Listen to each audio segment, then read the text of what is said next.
Bonjour les amis, c'est Christian et bien salut à Franchi. Comme je le dis le plus souvent, il est plus facile, je ne dis pas qu'il est facile d'être riche, ok? Mais il est plus facile de devenir riche que de demeurer riche, ok? Ne l'oubliez jamais les gars. Et dans le groupe salarié affranchi, nous on ne se concentre pas seulement à vous inviter ou bien à parler des crypto-monnaies, des opportunités que fait les crypto-monnaies, la blockchain. Nous parlons un peu des opportunités de formation, des opportunités d'emploi, des opportunités de développement personnel ou autres. Mais vu mon désir personnel, moi, j'aime pas travailler, ok? J'aime pas créer des entreprises, gérer les gens. J'aime pas ça. Personnellement, j'aime pas ça, ok? Moi, j'aime ma quiétude mentale, psychologique. J'aime même pas interagir avec les gens. Pour être honnête, j'aime pas interagir avec les gens. J'aime le calme.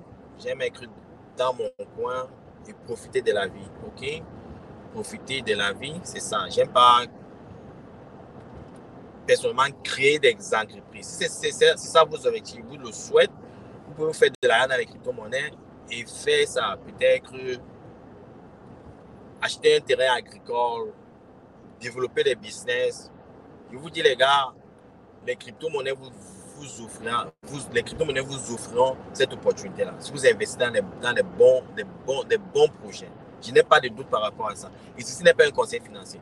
Mais moi, Christian, personnellement, là, j'aime pas bosser. Ok? Quand moi je travaille, quand je pense à mon devenir, je veux seulement être en train de voyager, être à la plage, ok, découvrir le monde, découvrir d'autres cultures, voyager à travers le monde, être seul dans ma petite villa, ok, autour de ma piscine et boire ma bière ou bien mon vin, autre chose. C'est ça que moi j'aime, c'est ça mon plaisir, ok. Donc chacun a ses objectifs, comme je le dis, mais néanmoins, il y a une chose que vous devez comprendre, c'est que il ne faut pas ignorer l'aspect macroéconomique autour de vous. Il ne faut pas ignorer l'aspect social. Il ne faut pas ignorer la géopolitique. C'est ça qui ruine les gens. Ok? Si vous croyez que c'est juste venir investir, se faire des millions sur les crypto-monnaies et sortir et profiter de la vie, si vous ne comprenez pas les dangers qui sont autour de vous, si vous ne comprenez pas les dangers géopolitiques, économiques, macroéconomiques, tous ces aspects autour de vous, vous allez redevenir pauvre. C'est pour ça que dans ma chaîne, j'essaie de couvrir tous ces éléments-là. Et aujourd'hui, je vais parler de géopolitique. Ok? Je parle de géopolitique pourquoi? Parce que le monde, comme nous le vivons maintenant, est en danger. Ok? Nous sommes tous en danger. Personne, je peux vous dire, beaucoup de gens ne réalisent pas ce qui est en train de se passer. Ce qui est en train de se passer est extrêmement grave, les gars. Extrêmement grave. Si vous avez suivi le discours récent de Joe Biden, qu'est-ce qu'il dit? Il dit que il faut, je pense il y a une semaine, ok? Il dit que il est nécessaire de créer un nouvel ordre mondial, ok? Et j'ai fait des vidéos, je vous ai invité de suivre Ray Dalio. Les gars, il ne faut pas sous-estimer, il faut faire très attention, il ne faut pas sous-estimer ces informations-là. Ok? Euh, Joe Biden dit qu'il faut créer un nouvel ordre mondial. Et dans ce nouvel ordre mondial-là, il essaie de créer des nouveaux partnerships, pas avec les partenaires habituels, ça veut dire la France, l'Allemagne, les pays occidentaux, ces puissants, bon, ces soi-disant puissances-là, comme la France, bon, je ne sais pas si la France est une puissance, mais qui ont hérité de la chute du mur de Berlin et de la Deuxième Guerre mondiale, ok? Des accords de Bretton Woods. Donc, ce qui se passe, c'est que il veut recréer un nouvel ordre mondial. Et dans cet ordre mondial-là, il essaie d'intégrer d'autres pays comme le Japon, la Corée du Sud, certains pays européens et autres. Et il essaie de créer une barrière, de développer une barrière contre des pays comme la Russie, la Chine, l'Iran, ok, qu'ils appellent déjà l'axe du mal, ok. Et dans son discours ici, il a appelé Poutine tyran, ok. Donc ça veut dire il faut analyser, euh, il faut analyser et comprendre, ok, la gravité des mots qui sortent, ok. On n'est même plus au niveau de la diplomatie. Un président qui sort, il appelle notre président tyran, les gars. Il faut faire extrêmement, du moins, il faut prêter attention à ces signes de guerre. Ok? Il y a la guerre en Israël avec le Hamas, il y a la guerre en Ukraine entre la Russie et l'OTAN. C'est déjà la guerre, les gars. Il y a des couches de guerre un peu partout. Et Ray Dalio le dit. Les États-Unis le savent. Ils sont en train de perdre. Ils sont en train de perdre le contrôle du monde. Ils sont en train de perdre le contrôle. Les pays occidentaux sont en train de perdre le contrôle du monde. Le BRIC ne veut plus utiliser le dollar. Ils veulent créer leur monnaie. L'Arabie Saoudite a diversifié ses partenariats. Ils n'acceptent plus seulement le dollar, ils acceptent le rouble. Et ils veulent même que c'est le dinar. Je ne sais pas si c'est le dinar. Ils veulent maintenant que les gens achètent avec leur monnaie. Ok? Donc, dans le monde, on commence à voir le désir des peuples, ok, de s'auto-gérer, d'obtenir en quelque sorte leur vraie indépendance, que ce soit leur indépendance culturelle, économique, financière et autres. Et les États-Unis ne veulent pas ça. Et aussi, il faut comprendre une chose, c'est que les États-Unis sont en difficulté. Ils sont extrêmement en difficulté. Leur dette dépasse leur dette excède leur PIB de 123%. Et l'IRDA dit que dans l'histoire de l'humanité, aucun pays qui a une dette qui dépasse leur PIB de 123% ne survit. OK? La chute des États-Unis est imminente. Ça peut être quand il dit l'imminence en termes de pays, c'est le cru de 5-10 ans. OK? Les États-Unis vont traverser une période difficile. OK? C'est certain, il n'y a même pas de doute. Les données et l'histoire ne mentent pas. OK? Donc maintenant, pour garder leur hégémonie, ils créent des guerres. Et le truc, et il y a aussi une chose qu'il faut comprendre, c'est que les États-Unis n'ont pas beaucoup d'argent. Pour l'instant, ils n'ont pas beaucoup de moyens parce que pourquoi ils ont un déficit? Pourquoi le gouvernement fédéral américain a des déficits budgétaires? Ils ont des déficits budgétaires parce que ils ne parviennent plus à collecter assez d'impôts, de taxes pour pouvoir maintenir leur train de vie. OK? Alors, comme ils ne parviennent pas à collecter ces fonds-là, qu'est-ce qui se passe le plus souvent? Ils vont vendre des bons, des trésors aux pays comme le Japon, la Chine. Le Japon et la Chine n'en veulent plus. Au contraire, le Japon et la Chine sont en train de leur retourner leurs bons des trésors pour récupérer leur argent.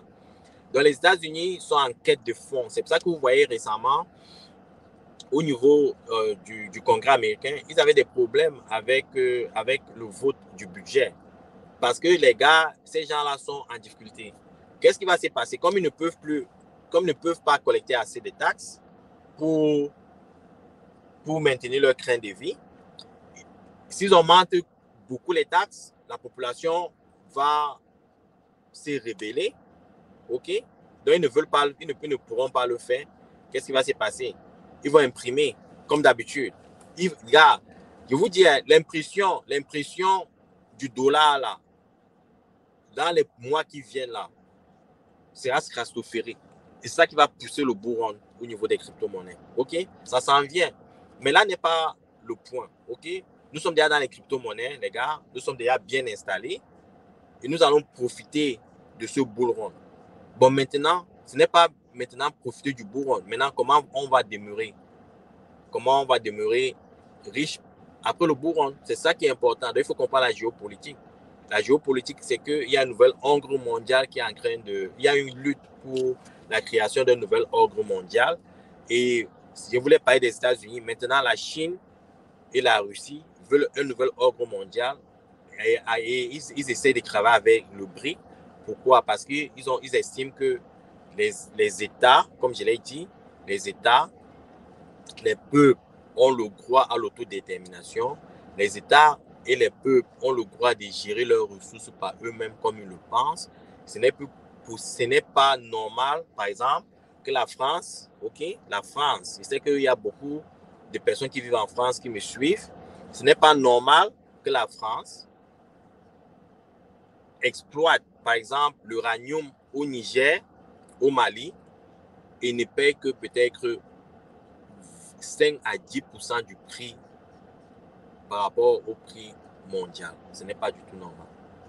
C'est pas normal. Okay? Un pays ne peut pas se développer au détriment d'autres pays. Et vous avez suivi Macron, là, lui-même l'a dit, qu'ils ne sont pas là pour le bien commun. Ils ont des objectifs, ils ont certains objectifs communs, par exemple, comme le climat, ok? Mais le bien commun, ça veut dire que si le Français mange bien le matin, midi, soir, c'est pas son problème. Si le Malien ou le Burkinabé, le Burkinabé, ou je sais pas, ou bien les restaurants du Burkinabé, du Burkina, ou les restaurants du Burkina, mangent une fois, c'est pas son problème, ok? Mais s'il fait chaud au Burkina et il fait trop chaud en France, il faut qu'ils essaient de résoudre le problème. Mais si le pauvre Burkinabé ne mange pas, c'est pas leur problème, ok? C'est la responsabilité des Africains, c'est vrai, c'est aussi la responsabilité des Africains, mais il ne faut pas que des peuples exploitent d'autres peuples. C'est ça que la Russie et la Chine ne veulent plus, ok? Donc, il y a ce conflit. Et maintenant, on voit aussi le conflit entre Israël et les Palestiniens. La Chine et la Russie, l'Iran, ils ne veulent plus de ça. Il faut qu'il y ait, il faut qu'il y ait un certain droit, il faut qu'il y ait un certain respect des humains. Ok? La vie d'un Israélien n'est pas plus importante que la vie d'un Palestinien. C'est ce que les gens, c'est ce qu'ils pensent, c'est ce qu'ils disent. Et c'est vrai, moi je le pense aussi. La vie d'un Français n'est pas plus importante que la vie d'un Américain, ou que la vie d'un Américain est plus importante que la vie d'un Ivoirien. Ok? Nous sommes tous des humains.